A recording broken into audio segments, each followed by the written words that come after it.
Fala aí, terceiro ano, tudo bom? Todo mundo bem? Chegando aí para uma aula em vídeo, né? Tive um problema hoje, não consegui entrar ao vivo com vocês, então vamos fazer aqui porque, enfim, não podemos parar. A gente está no módulo 23, o capítulo 23, Construção do Bloco Europeu. Construção, algo que leva um tempo, não foi da noite para o dia, não foi em apenas um tratado. Acontece uma série de eventos, de acordos, de tratados, de ampliações, enfim, de interações que após a Segunda Guerra Mundial são traçados formando esse gigantesco bloco. A gente sabe que a União Europeia é o bloco mais influente do mundo pelas nações que eles importam, que eles agregam, né? E as suas relações internacionais. Por exemplo, hoje o Japão é um grandíssimo parceiro da União Europeia. Enfim, existe um externo da União Europeia que é muito importante hoje no cenário mundial. E as crises recentes, enfim, é um bloco de relevância mundial, né? Então, o que acontece no continente para ter essa relação econômica tão intensa e delicada, tá? Nosso capítulo, aqui o capítulo 23, ele inicia fazendo essa relação de 60 línguas no continente europeu, né? O segundo menor continente, são faladas mais de 60 línguas. Isso não é grande coisa isso não, tá? Você pensa só na China, são 200 etnias, né? Enfim, são mais de 3.500 etnias, grupos, né? Na África, pô, 60 linguazinhas, tá, é legal, é interessante, tem muitas variações, apesar de ser um território pequeno, mas não é grande coisa não, né? Esse velho continente que foi imperialista, que foi colonizador, né? Toda essa historinha pesada que a gente sabe, mas, enfim, é legal pensar nisso, mas não é grande coisa assim não, essa história continental da coisa. Vamos pro interessante, né? Vamos pensar na formação do bloco europeu. Primeiro ponto é a gente pensar no quadro político da época. Tá? A gente está falando aí no período guerra, Segunda Guerra Mundial. Não vou falar do período pós Segunda Guerra Mundial, porque antes já tem o primeiro start da União Europeia. Tá? O primeiro passo da União Europeia se dá até antes da Segunda Guerra Mundial. Mas calma que a gente vai ver ponto a ponto. O lance é que a influência estadunidense no continente, né, quando o Plano Marshall é instaurado e começa a injetar dinheiro na reconstrução da Europa detonada, assolada pela guerra, né, lembra, a Europa capitalista, quem se voltou para os Estados Unidos, recebendo essa ajuda, né? Ajuda com empréstimos, né? Lembra que isso é um plano muito lucrativo para os Estados Unidos, mas não é o caso da gente pensar na estrutura do Plano Marshall, vamos pensar na União Europeia. Então, o que acontece?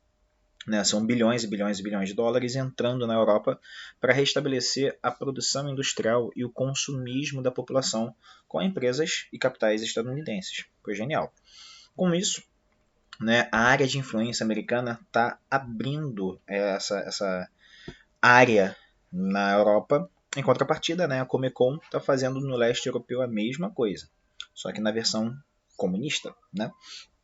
Então, enquanto a Europa está recebendo dinheiro dos Estados Unidos do lado ocidental, o lado oriental está recebendo ajuda cooperativa, né, das repúblicas socialistas soviéticas, né, da União Soviética.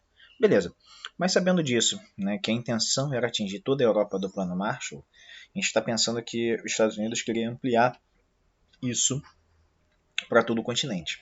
Enfim, o Plano Marshall é um acordo financeiro.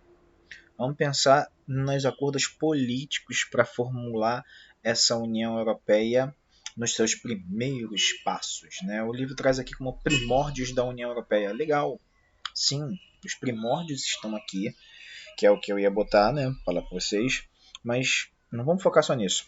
Vamos pensar no nome, Benelux. Na 1940 começa as conversas, mas em 44 é assinado. O Benelux está juntando 3 países muito próximos, muito pequenos e que tem uma população muito integrada: Bélgica, Holanda, né, Netherlands, né, e Luxemburgo. Esses 3 países, com uma proximidade territorial muito pequenininha, são menos de 200 quilômetros de Luxemburgo, por exemplo, até chegar na Holanda. Então existe uma integração, por ser um territóriozinho bem condensado da Europa entre grandes como Alemanha e França. Eu lembro que a Alemanha nesse período estava com aquela rachadura aqui no meio, botando a Alemanha Oriental e Ocidental, mas os três aqui fizeram o primeiro passo para essa integração europeia, para a primeira construção, né? O que eles já estão instaurando em 1944? A livre circulação de pessoas e mercadorias, né? O que a Europa só vai trazer no Acordo de Schengen em 1985. Então, 40 anos antes, 41 anos antes, os três, Países Baixos, Holanda, Bélgica e Luxemburgo, já estão realizando essa circulação de pessoas e mercadorias.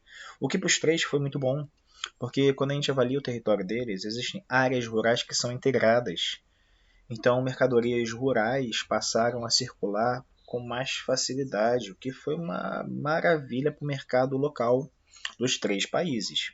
Então, você guarda o Benelux num potinho e volta para a Europa inteira. Segunda Guerra Mundial rolando, continente problemático, várias guerras rolam na Europa. Mas durante a Segunda Guerra Mundial a gente está percebendo que as grandes cidades, as áreas industriais, enfim, as estruturas que mantêm o país, as infraestruturas, estão sendo atacadas, né? Estão sendo assoladas, o que afetaria um futuro econômico do continente, se não fosse o Plano Marshall e a Comecon, né? Enfim, na guerra a gente normalmente acaba com a estrutura do seu rival, não só matar o seu rival. Então, quando acaba a Segunda Guerra, eu tenho dois ex-rivais, a França e a Alemanha Ocidental, né, que eram rivais na guerra e passaram aí depois do fim da guerra a tomar uma postura similar. Uma pessoa muito importante nesse primeiro passo em 1950, que é o político Robert Schuman. Robert Schuman, francês, né, político, democrata, cristão, estadista, cara. O cara tem uns títulos, ele falava isso, tá? Isso não é. Não, ele se autotitulava isso, político democrata, cristão e estadista, que está visualizando a União Soviética e os Estados Unidos buscando essa influência na Europa, mas França está voltada para os Estados Unidos. E o primeiro papel que o Schuman pensa é que precisa haver uma integração das indústrias para uma reconstrução industrial com alto valor agregado na Europa. Então, primeiro passo, né, que a gente vai pensar no Tratado de Paris, não esqueça, o Tratado de Paris, é a Comunidade do Carvão e do Aço. Tá? É o primeiro acordo que está generalizando países maiores. O Benelux está lá, mercadorias e pessoas aqui. A Comunidade Econômica do Carvão e do Aço vai estar pegando a Alemanha Ocidental, né? Lembra disso, Itália, França e o Benelux. Ou seja, está pegando esse conjunto europeu aqui e fazendo um tratado, um mercado comum para a indústria pesada, para uma indústria de base, para a reconstrução de pontes, de estradas, de ferrovias, do maquinário industrial, da indústria automobilística, enfim, de máquinas de metalurgia. Então, carvão para a queima com o aço e os seus minérios. Então, assim, é um mercado comum com medidas econômicas para a abolição das tarifas alfandegárias, mas só desses dois produtos. Legal, isso integra bastante. Por exemplo, a Alemanha tem grandes reservas no norte de carvão, do lado ocidental. França tem mineração, tem carvão. Itália, mesma coisa. Então existiu nesse primeiro passo, na década de 50 até 57, esse frenesi da exploração do carvão e do aço e da integração industrial desses países da indústria pesada. Mas o próprio Robert Schuman percebeu que isso era limitado. Pô, só carvão e aço, caramba, a gente aqueceu bastante, a gente reconstruiu em 5 anos uma boa parte da infraestrutura desses países com o apoio econômico do Plano Marshall. Então, os membros da SECA se reúnem novamente em 57 para fazer uma nova aliança que chama-se Tratado de Roma. Esse Tratado de Roma deu uma ampliação na Comunidade Econômica do Carvão e do Aço. As tarifas alfandegárias se mantinham, né? sem tarifas alfandegárias, mas aí ampliaria para outros produtos, não só o carvão e o aço. E a partir daí, eles assinam esse tratado na chamada PAC, Política Agrícola Comum. O que é isso?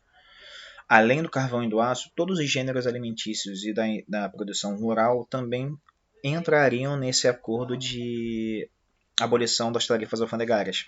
O que, quando a gente aproxima, eu acho bem legal esse pedacinho aqui entre Alemanha e França, é que a gente aproxima, eu estou num lugar aleatório, mas eu sei que a maior parte do território aqui é constituída disso.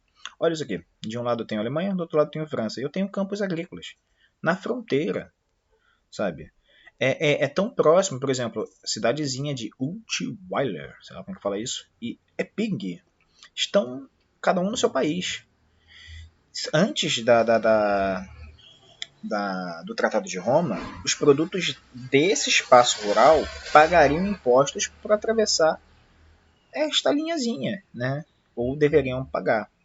Então isso limitava muito os acordos entre essas diversas cidades fronteiriças. Se você for olhando a fronteira entre a França e a Alemanha, é repleta disso, de campos agrícolas mesclados com áreas urbanas. Então havia já naturalmente uma integração desses territórios, mas que não eram aproveitadas por essas limitações econômicas.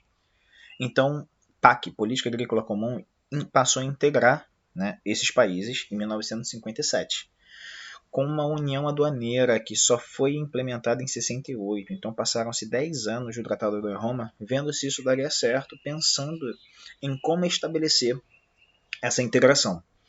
Deu certo. A Alemanha e a França passaram a ser muito mais aliadas em relação à produção rural, o que englobou também a Benelux. Então esse bloco aqui ficou muito mais integrado. A Itália nem tanto, porque a gente tem aí uma barreira geográfica natural, que são os Alpes, né? Então aqui a gente tem uma cadeia de montanhas que limitava bastante essa integração rural, mas que, assim, enfim, por mar começou a acontecer, pelo mar Mediterrâneo. Então o advento, né, desse Tratado de Roma muda a Comunidade Econômica do Carvão e do Aço para a Comunidade Econômica Europeia, CEE. Né? Então eu já tenho a PAC, que está ampliando o mercado para os produtos rurais, né? Desde algodão, a comida, né? Os produtos do gênero agrícola, não necessariamente comida, fez essa união aduaneira e instituiu algo que Japão, que Estados Unidos, que a Inglaterra, o Reino Unido já estavam investindo, que a União Soviética estava investindo bastante, que é uma política nuclear. A Europa, da Comunidade Econômica Europeia, nesse Tratado de Roma, já estava pensando em 57, mas só lá no meado dos anos 60 estipula a Euratom, uma política nuclear comum para difusão e integração das tecnologias nucleares, não para produção de arma, para produção de eletricidade. Né? Se está botando arma nuclear escondida ou não, enfim, isso gera outros conflitos, mas vamos focar na eletricidade, beleza? Então, beleza, dá super certo. O resto da Europa está assistindo isso acontecer. E aí eu tenho Itália, França, Alemanha Ocidental e Benelux desenvolvendo uma economia integrada que está atraindo os olhares da Dinamarca, da Irlanda, da Grã-Bretanha, da Península Ibérica, né, da Grécia. Então, há pedidos desses países para entrar. Então, existem interesses já externos da Comunidade Econômica Europeia, né, em 60, 65, de agregações. A comunidade dá uma segurada, não abre logo de cara para essa implementação. E nisso, a gente visualiza essa alteração de política da Comunidade Econômica do Carvão e do Aço para aceitar. Então, em 1973, a gente tem os primeiros 3 países que vão anexar, que é a Dinamarca, a Irlanda e a Grã-Bretanha, Reino Unido. Tá? Então, a primeira ampliação da Comunidade Econômica do Carvão do Aço está acontecendo em 73. A partir daí, outros países começam a entrar. Por exemplo, 81 é a Grécia. Tá? Cada ano, assim, a gente não vai focar todos os países que anexaram, mas sim que começou a dar certo, a Comunidade Econômica Europeia, e outros países se interessar em participar desse bloco. Beleza. Por exemplo, em 86, que foi a vez da Península Ibérica. Então, cada ano aí você vê uma anexação, tá? Essa anexação começa a estipular uma necessidade que é uma faca de dois gumes. O que Benelux fez lá em 1940, que é a livre circulação de pessoas, vai entrar agora na Comunidade Econômica do Carvão e do Aço, que é um dos acordos mais controversos e problemáticos, né, da União Europeia, que é o Acordo de Schengen, a livre circulação de pessoas. Cara, isso hoje, eu penso hoje, se fosse ser assinado hoje, não aconteceria. Tá? Você vê questão de terrorismo, de xenofobia, de desemprego, migração em massa. O acordo de Schengen hoje não seria assinado. Né? Existem vários problemas globais que agregariam uma negação a esse acordo. Mas no final dos anos 80 não estava com um cenário tão tenso nessa problemática. Então o acordo de livre circulação de pessoas é assinado. E aí automaticamente você pensa. Penso assim. Caraca, eu moro em, sei lá, num lugar zoadaço da Grécia. Sabe que a Grécia é um país interessante, mas nem tanto. Com a livre circulação de pessoas, eu posso morar em Paris, eu posso morar em Londres, eu posso ir lá para Berlim. O medo do acordo de Schengen era inchar as regiões metropolitanas que já eram muito cheias. Então Paris, que já é uma grande cidade global, tinha o medo de o acordo de Schengen ficar mais inchado com a chegada de pessoas de fora, como do sul da Itália, enfim, da Grécia, de imigrantes indesejáveis, tá? Então, quando isso acontece, existe uma força que acontece nos países de menor expressividade econômica, que eu acho que assim é o que de melhor poderia ter acontecido na Europa.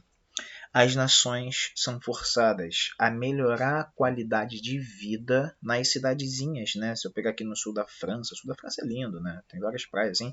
Mas não são cidades tão chamativas quanto Paris. Então, cidades menores de regiões mais afastadas desses centros globais, né, são necessariamente forçadas a elevar o seu IDH para prender a população nos seus lugares. Eu não quero sair da minha cidadezinha, não quero sair do sul da Espanha, enfim, não quero sair de lugares menos, atrativos, né, menos relevantes, porque tá legal, né?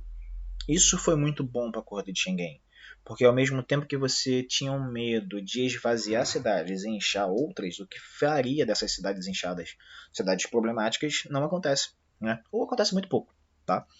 Mas não acontece, acontece um efeito inverso, né? As cidades pequenas melhoram a qualidade de vida, muito legal isso. Aí a gente ainda está falando de Comunidade Econômica Europeia, então eu estou desde 40 com Benelux, né, década de 50, 57, a Comunidade Econômica do Carvão e do Aço, né, Tratado de Roma, Comunidade Europeia, enfim, vai passo a passo. Só em 92, depois que o Schengen deu certo, né, esse DH começou a ser avaliado, que é assinado o último tratado que vai mudar o nome, aí sim, para a União Europeia. Por exemplo, está no vestibular, cai uma prova lá, qual é a data, quando foi criada a União Europeia? Ele está dando nome, União Europeia. Vai ser em 92, tá? No Tratado de Maastricht. Não é lá no Benelux, não é na Comunidade do Carvão e do Aço. Isso são eventos que vão acontecendo para consolidar, para construir o que nasceu em 1992, que é o nome União Europeia, né? E aí, coisas que a gente já sabe muito bem da União Europeia, como a moeda única, começam a ser traçados, né? Então, algo que fica muito, muito, muito marcante nesse começo da União Europeia é o planejamento de um parlamento comum, né? Um parlamento que foque. Deixa eu até voltar aqui para o livro, né? Ó, eu fiquei lá no Google Maps, mas tudo que eu estou falando tá aqui bonitinho no texto, tá? Então você pode ir olhando e sabe, todos os tratados de Roma, tudo bonitinho. Conselho dos Ministros, aqui eu não cheguei a falar, né? Esses pontinhos são ótimos, ó. Vamos aproveitar para, já que eu vou ter aqui para não perder muito do assunto. Órgão máximo do Bloco Europeu no Tratado de Roma, tá? que tinha como objetivo exercer rotativamente a presidência para um controle do governo, né, do governo da Comunidade Econômica Europeia. Tá? Comissão Europeia, mesma coisa, está gestando, está cuidando dos assuntos do bloco.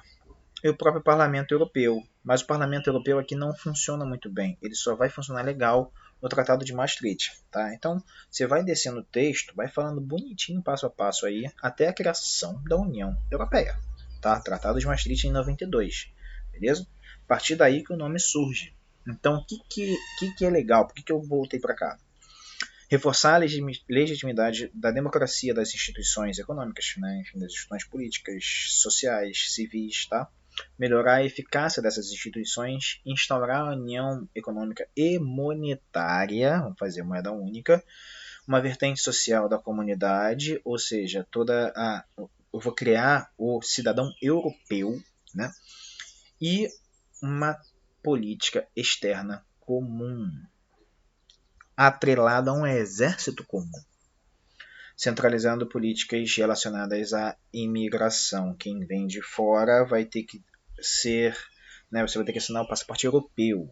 Dificilmente hoje você vai para a Europa e você pega, eu quero o passaporte de Portugal, a não ser que você seja descendente e tenha direito. Senão você pede, turista, eu vou pegar o passaporte europeu. Né? Enfim, nesse caso, a Constituição Europeia começa a ser assinada.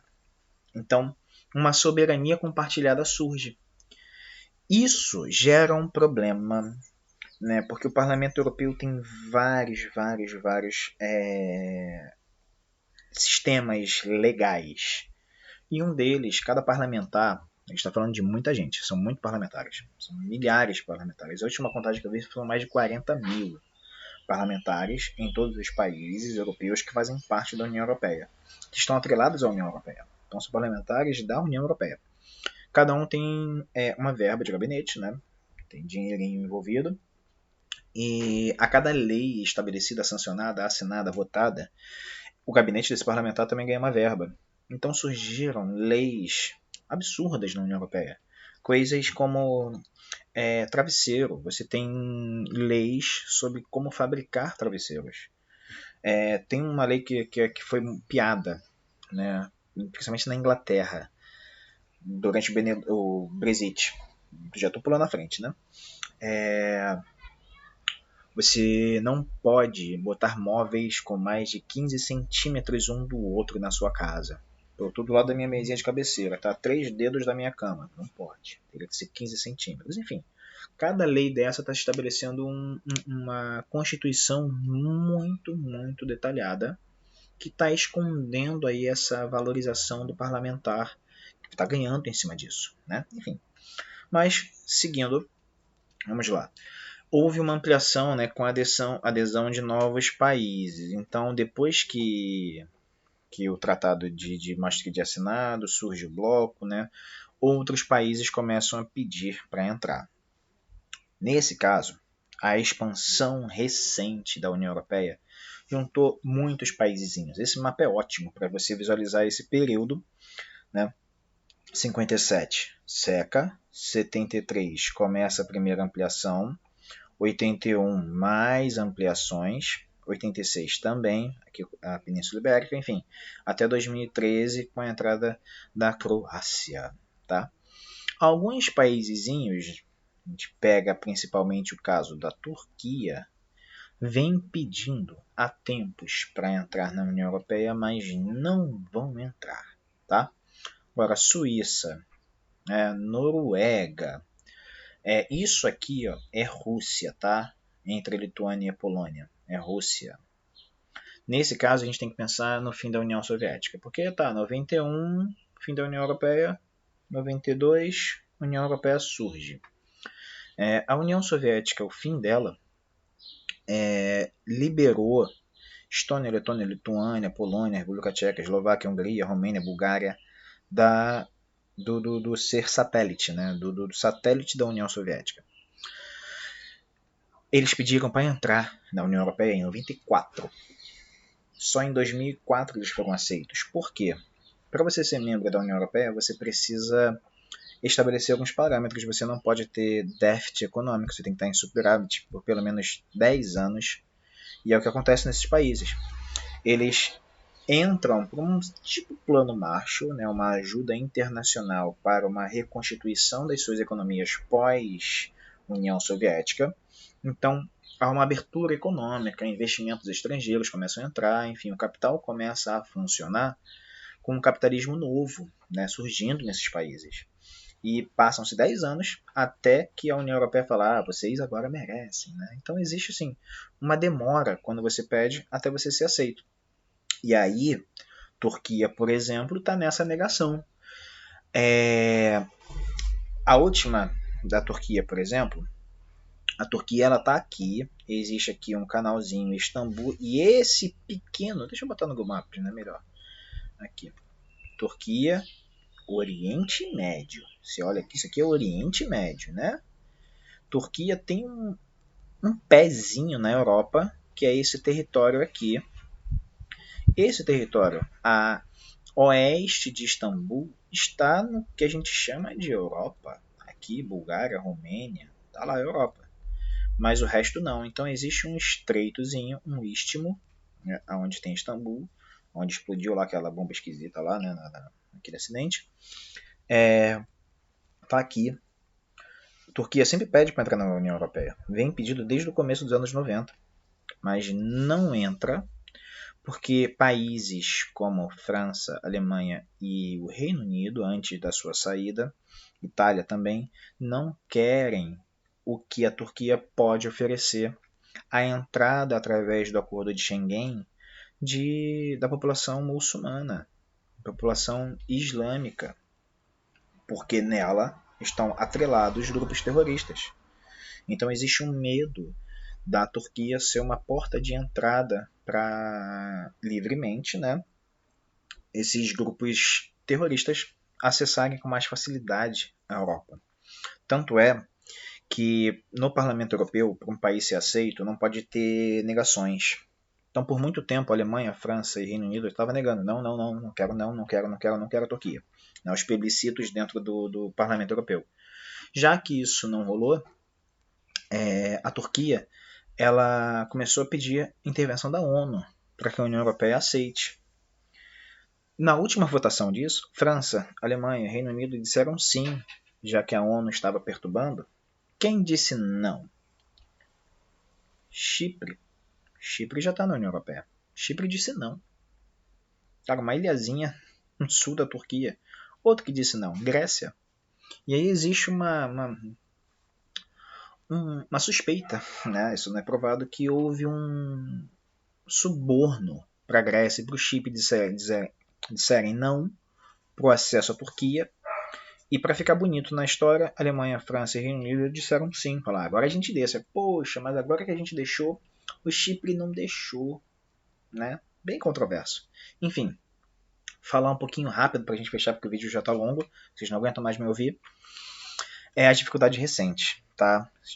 As dificuldades recentes do bloco, a gente tem que estar pensando aí na relação do euro, que por ser uma moeda coletiva, né, está lá assinada no Tratado de Maastricht, União Monetária do Euro, mas só em 2001, que começa a circular esse dinheiro na mão da população. Então o que acontece? Alguns países se recusaram a entrar na zona do euro, como o Reino Unido, a Dinamarca, a Suécia, não aderiram. Já outros, como a própria Grécia, não estavam merecendo, não cumpriram os pré-requisitos, porque depois de acessar, começou um cenário de déficit público.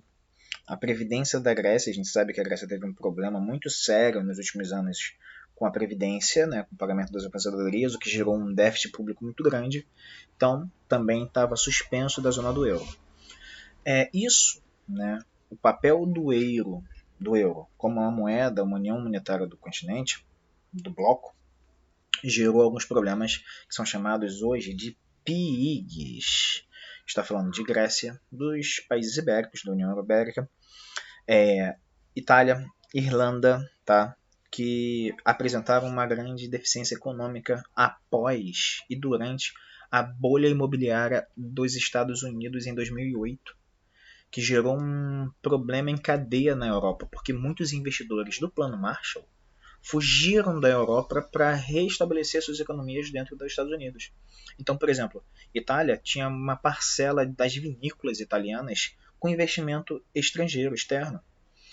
O que aconteceu? Com a bolha imobiliária, esses investidores tiraram seus capitais da Itália e voltaram para os Estados Unidos. Né? Enfim, gerou um problema severo no sul, que a gente chama de PIGS, né? Uma associação bem zoada aos porcos, com uma redução da capacidade dos países e do euro de estabelecer um superávit contínuo. E o outro problema, né, que a gente vai ter que discutir com muita clareza, é o Brexit, tá? A saída do Reino Unido agora de 2016, 2017, 2018, ficou essa lenga-lenga até finalmente sair. E aí eu vou recomendar um documentário para vocês, que na semana que vem, né, se não tiver problema nenhum, eu vou botar para vocês, que é um documentário muito bom, que conta muito bem a versão do Reino Unido para essa saída deles da União Europeia, beleza? Então, galera, construção de um bloco muito problemático, muito conturbada, muitos casos. Então, dá uma atençãozinha aí a esse vídeo, vai pausando, vai anotando, vê o livro paralelo para vocês não se perderem tanto nesse assunto, valeu? Qualquer dúvida é só me perguntar, por favor, tá? Já que aqui a gente não está trocando muito assunto. Beijão no coração.